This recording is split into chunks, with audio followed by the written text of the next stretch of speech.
চলো রমা কাকিমাদের বাড়িতে গিয়ে আমরা টিভি দেখবো। হ্যাঁ রমার মা, ও রমার মা। হ্যাঁ বলো, আমাদের টিভিটা না দুদিন হলো খারাপ হয়ে গেছে, আর ও খুব কার্টুন দেখবে বলছে, একটু দেখতে দাও না। টিভি দেখবে? ঠিক আছে এসো, এখানে বসি। হ্যাঁ বাবা, নাও দেখো। এই সুন্দর কার্টুনটা হচ্ছে। মা বেটা টিভি দেখতে এসেছে, সব সময় এখানে চলে আসা। দাঁড়াও দেখাচ্ছি মজা।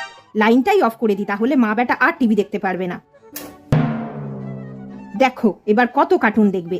কারেন্ট চলে গেল তো, তোমরা আর কি করে টিভি দেখবে? এ বাবা, কারেন্টটা চলে গেল। যাও তাহলে বাড়ি চলে যাও। কারেন্ট তো চলেই গেল, আর কি করে টিভি দেখবো আমরা? চলো আমরা বাড়ি চলে যাই এবার।